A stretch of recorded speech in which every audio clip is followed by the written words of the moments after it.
Vamos falar aqui um pouco agora sobre as bases da doutrina espírita e o estudo sobre a espiritualidade dos animais. Por que a doutrina espírita? Porque ela é que fala em espíritos, então, de repente, é, é, é, fica mais fácil de começar a falar sobre ela. Mas, em verdade, a minha opinião sobre essas diversas religiões, essas diversas formas de ver a espiritualidade dos animais, são só maneiras que o ser humano, que o homem tem de alcançar diferentes públicos. Na verdade, todas as coisas, tudo, é uma coisa só. Nós vivemos num mundo unitário, nós vivemos num mundo único, onde o homem, a natureza e o universo são uma coisa só. Então, essa coisa de falar que uma espiritualidade, o espiritismo, o kardecismo, o bandismo, catolicismo, protestantismo, são simplesmente nomes que o homem coloca para ele, vamos dizer assim, se aproximar mais. O correto seria se aproximar mais da grande energia universal, e cada um também bota um nome, mas muitas vezes são nomes que se colocam para se conseguir benefícios, privilégios dentro da vida. Então vamos falar um pouquinho sobre a base, a raiz de tudo e conectar essa base espírita com a base das outras religiões. Então, o que é uma doutrina? Uma doutrina é um estudo trino, onde, além da religião, você tem uma forma de pensar, que é a filosofia, e a ciência em conjunto. Então, não adianta só acreditar em alguma coisa. Se não tiver uma ideia por trás dessa coisa, e se não for comprovado cientificamente aquilo que está acontecendo, não tem, não é uma doutrina e não tem uma base. Porque eu nunca vi um banquinho ou qualquer estrutura ficar sobre uma base única ou dupla. Sempre são necessários três pés. Três pés para ficar de pé, pelo menos. É claro que quanto mais estrutura se tiver, melhor. Então, o espiritismo, né, o kardecismo, no caso, que é a filosofia criada por Kardec, ela é uma doutrina, assim como todas as outras, como o budismo, o, o, o taoísmo, o catolicismo, tem uma religião, tem a ciência. É claro, cada um do seu jeito, cada um da sua forma, mas atualmente todas convergindo para o mesmo ponto, para a mesma coisa, que basicamente é o ensinamento da força superior, que uns chamam de Cristo, outros chamam de Deus, outros chamam de Oxalá, outros chamam de Buda, outros chamam de vários nomes, mas é uma força única. Então, nesse estudo, você tem a fé, a religião, o que você acredita, você tem a ideia, então você precisa discutir, você precisa saber, você precisa entender a ideia, que é o que a filosofia faz, e você tem a ciência, que é onde se comprova, se mostra, se testa cada um desses eventos, cada uma dessas religiões. Tá? A grande coisa que a doutrina espírita tem é a reencarnação. O que é a reencarnação?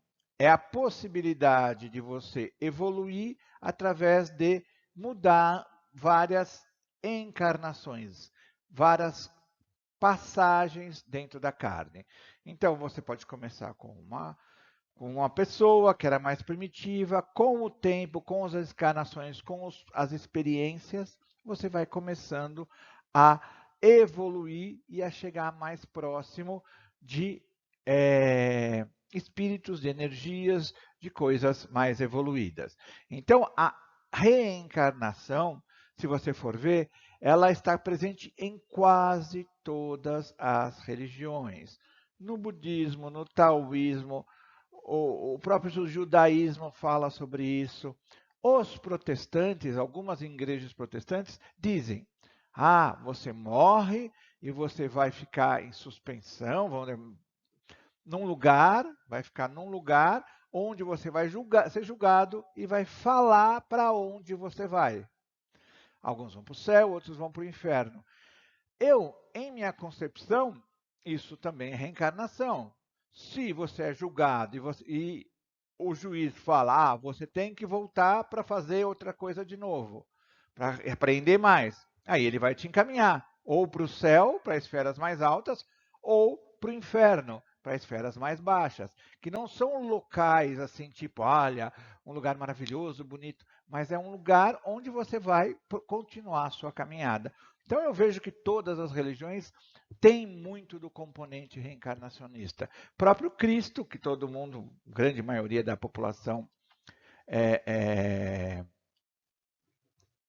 do Ocidente, se dedica ao cristianismo, ele reencarnou, ou ele na verdade, quando foi escrita a Bíblia, nas anotações dos apóstolos era reencarnação. E pelo Concílio de Trento, pelos vários concílios da Igreja Católica, foi colocado como ressurreição, mas na verdade é uma reencarnação. Próprios budistas acreditam nas reencarnações, então nós temos as várias reencarnações dos Budas que vão evoluindo, que vão se mostrando de forma diferente. Então, é básico, quando você se estuda espiritualidade, que é reencarnação. Reencarnação mostra e assim, é básico em evolução. Você tem que ter várias experiências, até você evoluir. Então, as experiências podem ser durante a sua vida ou em várias vidas consecutivas. Então, a doutrina espírita tem suas bases mesmo antes do cristianismo, com Sócrates e Platão, que falavam de dêmons. Dêmons eram espíritos que evoluíram e criaram energias para o seu progresso espiritual da comunidade. Então, os gregos, Sócrates, Platão, acreditavam em dêmons, em espíritos que trabalhavam, retornavam, iam e voltavam e progrediam. Progrediam para o quê? Para melhorar a comunidade, ele próprio e a sua comunidade. Os judeus e as outras religiões da época foram absorvendo esses conhecimentos com o advento do cristianismo, após a passagem de Jesus Cristo e seus ensinamentos. E aí tomou uma direção que tentou ensinar e mudar a vida dos seres do planeta. Então, mesmo nesse conhecimento grego, que é mais antigo, certo? Se falava em evolução dos espíritos, evolução dos dêmons para a comunidade.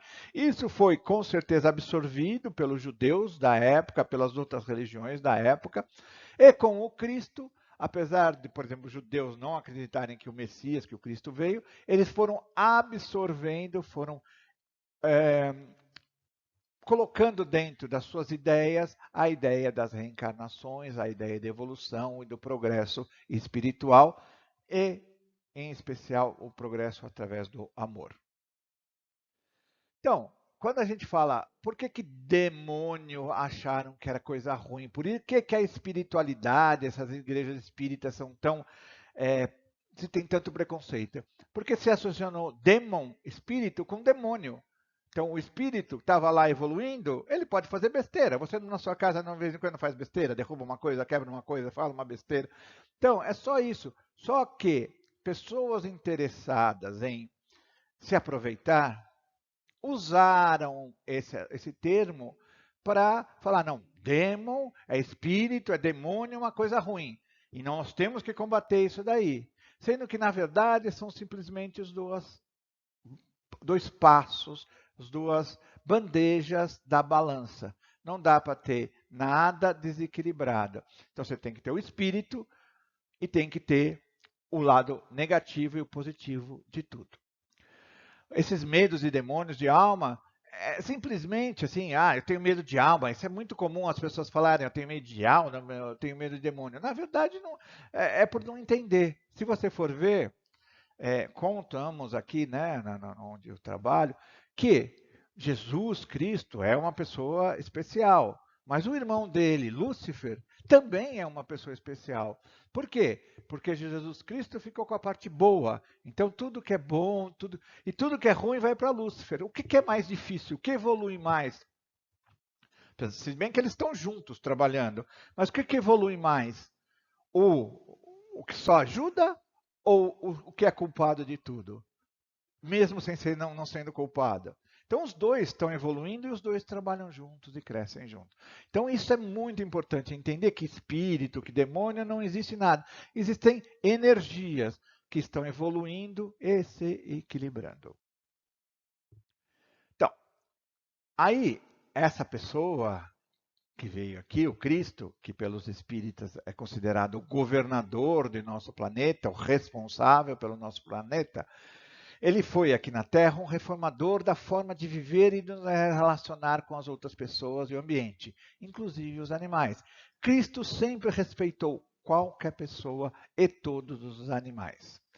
Ele trouxe uma teoria que as pessoas falam muito, que é isso, que é aquilo outro, que na Bíblia está escrito aquilo. Se você for ver, o que Cristo fez? Simplesmente pregou o amor, simplesmente passou que devemos amar uns aos outros como a si mesmo. Então, essa é a mensagem de Cristo. Ele não escreveu nada, ele simplesmente falou. E se você for falar das pregações dele, ele tem, na verdade, 13 sermões só que ele fez. E que um sermão é uma palestra. Então, eu estou falando uma coisa aqui, uma pessoa vai entender uma coisa, a outra pessoa vai entender outra coisa, o outro outra coisa. Por isso que eram 12 pessoas falando sobre, 12 não, tiveram várias, falando sobre os ensinamentos de Jesus. Mas a base é essa: caridade, fé, esperança, levando ao amor. Ele ensinou o entendimento de uma nova era evolutiva, trazendo conceitos e atitudes do ser humano a um novo patamar. Passamos a tentar entender e ajudar ao próprio homem através das melhorias para os outros, mas principalmente melhorias para o próprio indivíduo, mostrando sua responsabilidade e seu papel na evolução. Aí, assim, se saiu de conceitos de medo. Então, antigamente você tinha medo do demônio, medo do espírito, para a evolução de dar, de amar, de cuidar, certo? A base toda é essa: amai-vos uns aos outros como eu vos amei. Então é básico. A gente tem que parar de achar que esse é diferente, aquele é diferente, que o animal é diferente, que o animal é mais ou é menos, que o homem é mais ou menos. Somos todos espíritos em evolução. Alguns conseguiram andar alguns passos a mais, outros, ainda estão um pouco para trás, mas estamos todos evoluindo. Esse pensamento do cristianismo, da base da doutrina de Cristo, teve início uma revolução gestada pelos gregos e filósofos orientais. Essa é outra coisa importante. O taoísmo, que deu base ao hinduísmo e ao budismo, ele pregava também reencarnação, ele pregava evolução das pessoas, evolução dos animais, evolução através do amor, através do trabalho, através do próprio homem se encontrando, certo? Essas revolução, esses gregos, né? Sócrates falava isso, Platão falava isso.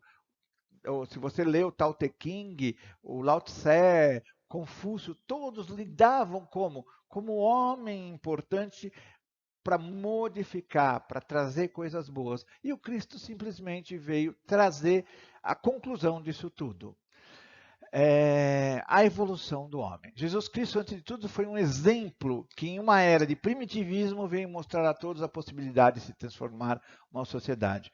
Então, a espiritualidade, essas doutrinas espíritas, nada mais são que levar a evolução do animal à evolução do homem para que ele consiga o progresso, para que ele cresça, os oscilados cresçam e que todos do planeta e do universo possam crescer e amar. Amar não é assim, um amor, mas é se entregar ao máximo em tudo que você faz. Então, depois do Cristo, que veio ensinar num povo primitivo, nós evoluímos. Nós evoluímos, a civilização evoluiu. Então, mais ou menos por volta de no final do século XIX, É, a sociedade estava num outro patamar de evolução. Esses 2000 anos de aprendizado, certo, levaram ao aparecimento da necessidade de se modificar ainda mais. Com isso, uma pessoa chamada Allan Kardec, na verdade é o pseudônimo dele, Dr. Rivail, era um professor que tinha uma escola à base de Pestalozzi, tá? Que aprendeu, o seu mestre foi Pestalozzi, então que se importava com as pessoas, se importava com a vida e não simplesmente só com o conhecimento, formou uma doutrina chamada Espiritismo, Kardecismo, certo? O que é? Ele pegou o que os apóstolos falavam depois de Cristo, o apóstolo dos gentios, Paulo, Lucas, né, que foram dois que não conheceram diretamente o Cristo, né, mas que levaram suas ideias para muita gente. Depois, em 1200 aproximadamente anos depois, veio Francisco de Assis, que veio trazer a caridade, o bem, ajudar o próximo, e todos os outros que vieram, várias pessoas que vieram, trazendo ideias, evoluindo a ideia que o Cristo nos deixou aqui. Mas, ao mesmo tempo, quando teve pessoas que levaram ideias boas, levaram ideias para um lado, tem sempre aqueles que levam as ideias para um outro lado. Então, nós tivemos as cruzadas, tivemos as guerras. Basicamente, todas as guerras se baseavam no homem ser melhor, no homem ser maior, no homem ser mais bonito e a sua civilização. E levaram as ideias do Cristo de forma errada. Ah, vou defender Jerusalém dos muçulmanos que não pensam igual. Não, somos todos iguais. As guerras foram aprendizados cruéis para o homem e muito ligados a energias não muito boas. Religiões se perderam. Então, nós temos, infelizmente, muito dinheiro envolvido. O homem gosta de dinheiro, de poder. Você vê papas, você vê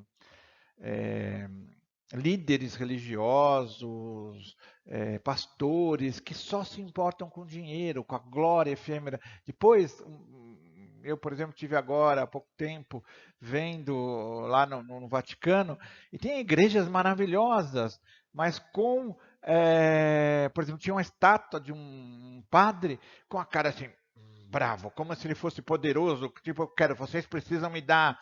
Eu imagino a hora que ele vai para o outro lado e que ele vê que não é do jeito que ele fala, que o dinheiro, que o poder, os cruzados que chegaram lá, que viram que o dinheiro, o poder, não é nada. Eles tinham a oportunidade de ajudar e não ajudaram. Tá? E aí vão ter que voltar tudo isso. A mesma coisa de pastores agora que a gente tem, que querem dinheiro, que só dinheiro, que você tem que vender sua casa, que você tem que comprar isso. Não é isso religião. Não é isso o que Cristo pregava. Não é isso que o Kardec pregava, que nenhuma religião prega. A religião simplesmente, as doutrinas simplesmente pregam um amor. Amar ao próximo. Tanto que, entre esses, sempre falaram isso, mártires, ao contrário, né, dessas pessoas que quiseram só o benefício, só o dinheiro, só a fama, tiveram vários mártires que sacrificaram suas vidas simplesmente para mostrar que nós podemos evoluir. E aí, a mesma coisa. Cristo trouxe uma modificação energética. E a doutrina espírita, como as outras religiões, explicaram. Allan Kardec, o que ele simplesmente fez? Ele pegou todo o conhecimento que tinha e foi perguntando. A comunicação que havia naqueles tempos, através das mesas girantes, através das pancadas nas paredes, ele começou a perguntar e, por ser um educador e cientista, estudou toda aquela fé, toda aquela religião através do pensamento, da metodologia de falar, de estudar da filosofia cientificamente. Então, a maioria das religiões, a maioria das doutrinas são assim. Então, ele simplesmente pegou os conhecimentos do Cristo, que começaram com Moisés, que era bem primitivo, né? Falava de morte, de um Cristo que falava de amor, e elevou esse patamar para evolução. Então, nós saímos de uma doutrina de Moisés, de morte, não matarás, não começarás a pôr os 10 mandamentos, para uma doutrina de amor. Amai, amai, amai do Cristo. E acabamos agora com o Espiritismo, onde, através do nosso esforço, através de cada um, podemos evoluir cada vez mais. Tudo isso é porque falar isso em espiritualidade dos animais e falar tudo isso, para a gente entender a evolução, para a gente entender por que há 2, 3 mil anos se sacrificava animais, há mesmo há pouco, 100 anos, 80 anos, 50 anos, se sacrificava animais, se usava animais como se fossem escravos. Aí começou a se conhecer o amor, começou a se amar os animais, começou a entender que esses animais são espíritos que estão evoluindo, que nós já fomos animais, através da doutrina espírita. E agora, por exemplo, você tem um movimento muito grande, onde não se mata mais animais, onde não se sacrifica mais animais, onde não se come mais animais. Então isso é bom a gente traçar esse paralelo de evolução.